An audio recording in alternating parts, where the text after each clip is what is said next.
Hello everyone and welcome back to my channel. In today's video, and oh gosh, I've actually been dreading doing this because I don't have a great track record with this particular brand. And if you've been with me for a while, you know I am talking about Charlotte Tilbury. And every product that I have tried from this brand has fallen relatively flat for me. I have the Kim Kardashian lipstick shade. That's one of the only things in my collection that I think I enjoy for the most part. I tried one of her eyeshadow palettes. I didn't like that. Her mascara sucks balls. And then I ended up trying her Magic Cream, which was actually a lovely product, but it was so heavy. I couldn't wear it at all during the spring and summer. In the fall, I got a little bit of use out of it, but in the winter is when I really was able to dig into it, but it was just way too heavy for my oily skin. I think if somebody has dry skin, they would really like that a lot. So yeah, I've had a very mixed and rather negative experience with the brand. But then I saw Nicole Chantel's video on this particular foundation here. This is the Airbrush Flawless Foundation.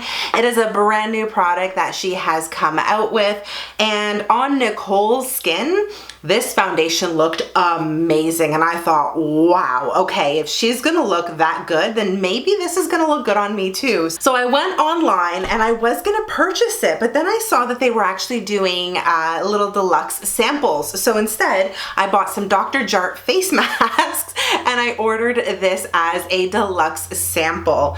Unfortunately, they didn't have a lot of shades available, so the only one that kind of resembled what my skin tone might be like was 5.5, and this is really for medium skin tones with neutral undertones. But looking at it in the bottle, I think it might actually be a good shade match for me, so I'm gonna give this one a whirl today. I went ahead and pulled up the foundation on Sephora's website just so I can read a little bit of information about it. It is a bit pricey for 1 fluid ounce of product, which is what I'm assuming is in this bottle. It's 53 Canadian dollars, so it is quite up there. There are 44 shades from what I can tell, and it's all sorts of light to medium skin tones and maybe just a few dark shades, but nothing really in the deep category. And in terms of the claims, it says it is a long-lasting, weightless hybrid skincare foundation, Charlotte's secret to a flawless, poreless-looking, confident complexion. I shall be the judge of that.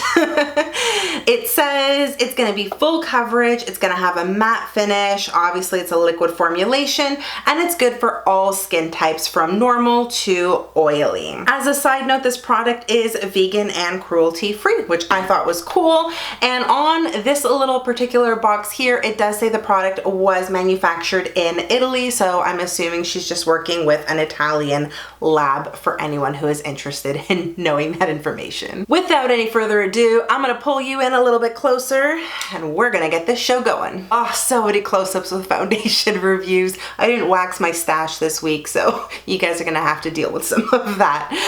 But anyhow, I'm gonna go in with my Dior Backstage primer. I normally use this primer with most of my foundations as of late, and if I'm not using this primer, I'm using my Tatcha Silk Canvas primer instead.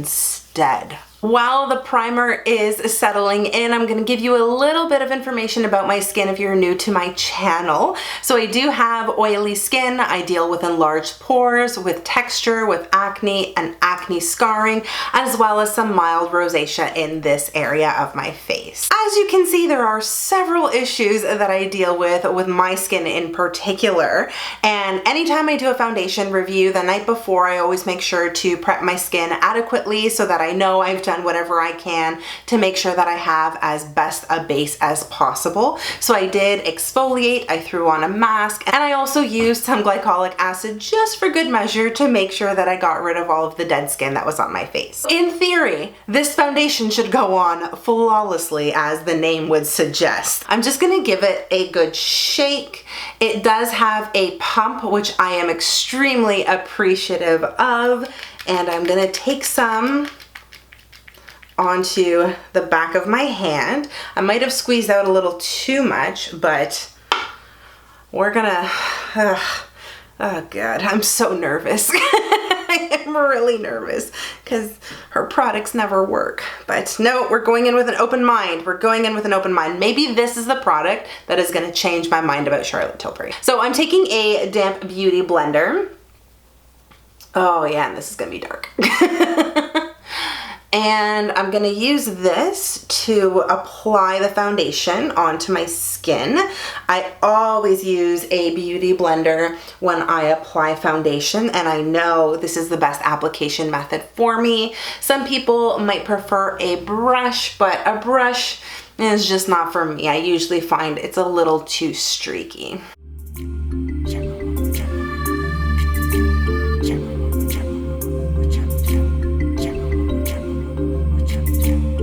And there is the foundation blended onto my skin. You guys can see right there how things are looking.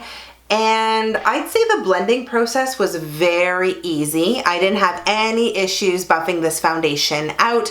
I did think it dried a little bit on the quick side, but again, not a big deal. It just means I have to work in smaller sections next time. It's not a deal breaker for me. From what I can see in my little handheld mirror and from the viewfinder, it looks like this foundation really is full coverage, and the shade isn't as bad as I thought it would be. It is a little bit on the dark side. I'd probably go for shade 5 as opposed to shade 5.5, just because I did have to bring it down my neck quite a bit to make sure that it all looked flawless and seamless. But I'm seeing a really nice finished product, and you know how hard that is for me to say about a Charlotte Tilbury product. If I'm comparing this to the Smashbox foundation that I recently tried out, this is going on so smooth. It's not grabbing onto any of my texture.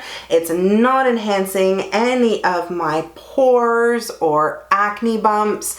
It just looks flawless. Damn.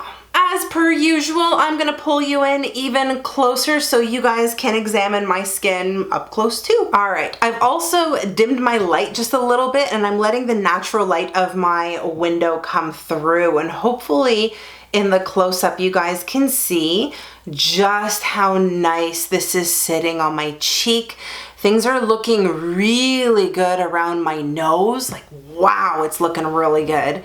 And then my other cheek is looking just as fabulous.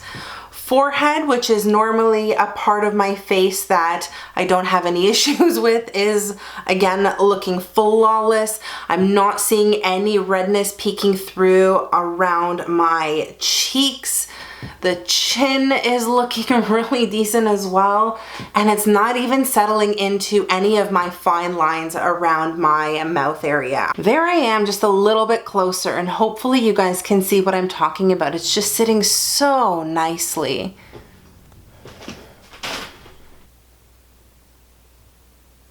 Upon initial application, I am definitely impressed with this foundation. The application of this foundation actually reminds me of the Pat McGrath foundation, except this is obviously fuller coverage than Anti-Pat, but oh, it is looking really good. Like, damn you, Charlotte. You might actually have a good product here.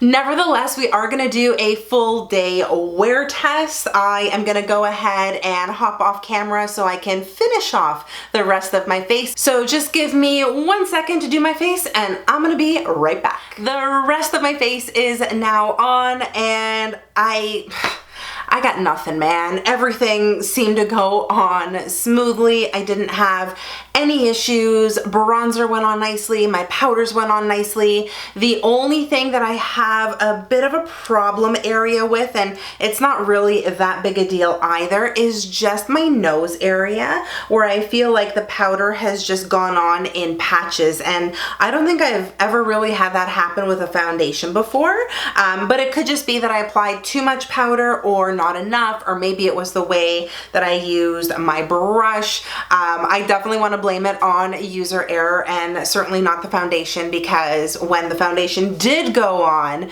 it looked perfect on my nose, as you guys saw. So overall, things are looking so good. I definitely have a matte finish going on. As you guys know, I'm not a huge fan of highlighters, so I don't have any on my face at the moment, but I am so curious to see how this foundation is gonna wear throughout the day. So with that said, I am going to continue along filming, doing some editing, and running a couple of errands. But regardless, I am gonna see you in just a minute. Hey guys, first check-in of the day. It is 7:46 right now in the evening. I've had this foundation on for 7 hours and 46 minutes. I did film my previous video around noon, so it has been a while. I did fall asleep for a little bit, so I wasn't able to do a check-in earlier, but here's what my face is looking like right now, and honestly, it's not that bad. I mean, I even like the greasiness that I've got going on right now. I think it looks quite flattering, makes my skin look glowy. The biggest thing that I've noticed is that it did settle into my smile line over here, but as of late, most of my foundations are doing that. Unfortunately, I'm getting older, I'm getting more fine lines. What are you gonna do? I also noticed that this foundation has shifted a bunch on my nose. So it might not have been the powder that was the issue earlier. It might actually just be the foundation and just the way it sits on my nose. It hasn't clung to any of my texture. I think my pores are still minimized. I mean, things are just overall looking really good. But you know what? For a Charlotte Tilbury product that I thought I was gonna absolutely hate, I am so impressed right now. I do have a beauty blender that I'm going to use to touch up in just a second, but I do want to show you what I look like pretty raw after 7 hours of wear. So let me zoom you in. So here I am straight on. You can kind of see the greasiness that is my face.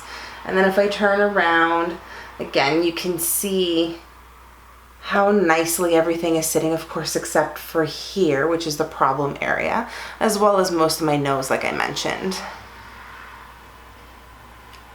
And still looking good on the other side too. Now I'm gonna try to get in even closer so you guys can see my nose area, and hopefully that right there gives you a really good idea of how things are looking.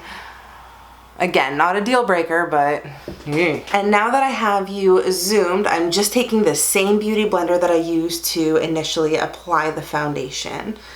I'm gonna pounce this all over my face just to kind of absorb some of the oil that's collected and also reset the foundation in areas where it needs to be reset. Holy crap, after doing that, I think I am back to the way my foundation initially looked when I first applied. Oh my God.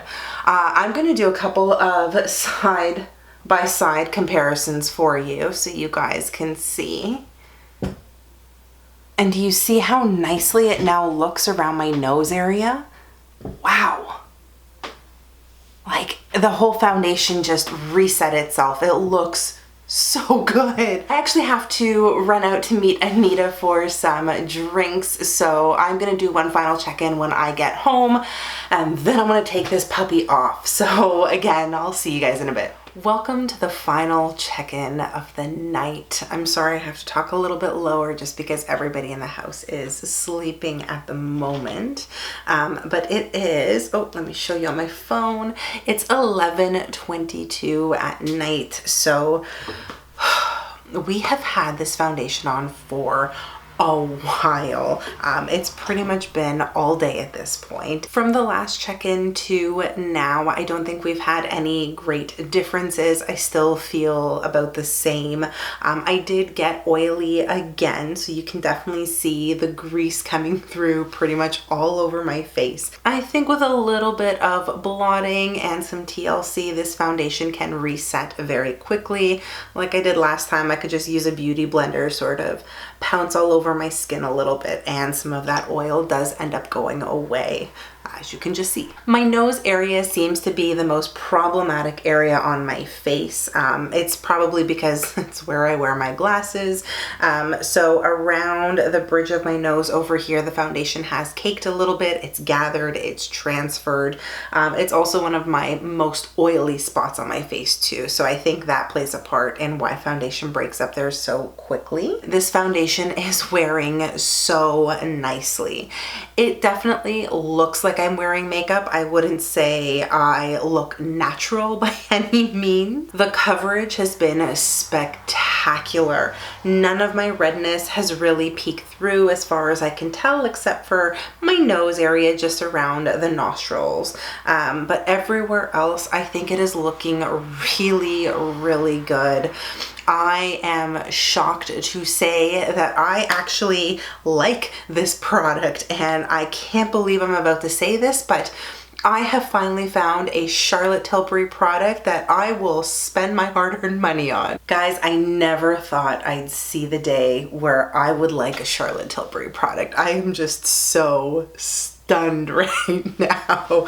And like I said earlier in the video, if you guys have been with me for a long time, you know I have a love-hate relationship with Charlotte Tilbury. Mostly hate because I don't like a lot of her stuff, but this time around, we've got a hit, and I cannot say anything bad about this foundation. It hasn't let me down today. Of course, I am gonna play around with my sample a little bit more, continue wearing it, maybe wearing a little bit less foundation to see if that's gonna look a little more airbrushed and natural. But I think all of the claims that this foundation made did come true. My pores do look concealed and shrunken. I've got great full coverage. I was matte for a good deal of the day, but then of course my oils kicked in.